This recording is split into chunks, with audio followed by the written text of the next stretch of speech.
Varachha zone એમાં આવેલા TP 60માં Mamadev મંદિરથી ભગવતી સોસાયટીવાળા રોડ 150 ઝૂંપડાના દબાણ દૂર કરવામાં આવ્યું હતું. અસામાજિક તત્વોનો અડ્ડો બન્યો હતો.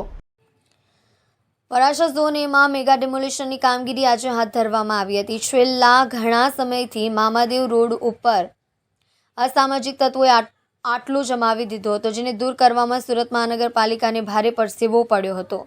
ભૂતકાળમાં જ્યારે આ વિસ્તારમાંથી દબાણ દૂર કરવાનો પ્રયાસ થયો હતો ત્યારે કોર્પોરેશનની ટીમે પરત ફરવાની ફરજ પડી હતી. કારગિલ ચોકથી કિરણ ચોક સુધીના વિસ્તારની અંદર છેલ્લા ઘણા સમયથી દબાણ થયા હોવાની અનેક ફરિયાદો ઉઠી હતી, જેને કારણે ટ્રાફિક ભારણની સાથે અનેક પ્રશ્નો ઊભા થયા હતા. આ વિસ્તારની આસપાસમાં ગંદકીનું પ્રમાણ ખૂબ જ મોટા પ્રમાણમાં જોવા મળતું હતું.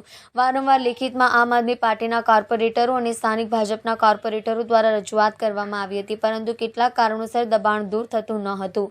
ભૂતકાળમાં જ્યારે પ્રયાસ કરવામાં આવ્યો હતો ત્યારે અસામાજિક તત્વોનો ઉગ્ર વિરોધ જોતા દબાણ દૂર કરવાની કામગીરીમાં અવરોધ ઊભો થયો હતો. જો કે આજે પણ આ જ પ્રકારની સ્થિતિ ઊભી થાય તેવી શંકાને આધારે પાલિકાની ટીમ દ્વારા ચુસ્ત પોલીસ બંદોબસ્ત સાથે જ સવારથી ડિમોલિશનની પ્રક્રિયા શરૂ કરી દેવામાં આવી હતી. આખરે પોલીસ પ્રોટેક્શન હોવાને કારણે કોઈપણ પ્રકારના કાંકરીચાળા કર્યા વગર દબાણ કરનારાઓએ પોતાનું દબાણ દૂર કરવા માટે સહયોગ પણ આપ્યો હતો.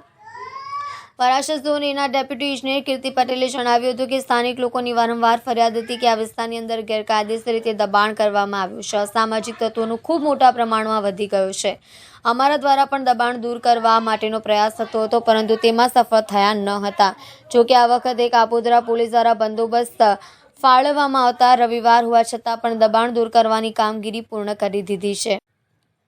અંદાજે 150 જેટલા ઝૂંપડાઓ દૂર કરી દેવાયા છે. શાંતિપૂર્ણ રીતે કોઈપણ પ્રકારના ઘર્ષણ વગર કામગીરી કરવામાં આવી છે. ખૂબ મોટા પ્રમાણમાં ન્યુસન્સ હોવાનું અમારા ધ્યાન પર પણ આવ્યું હતું.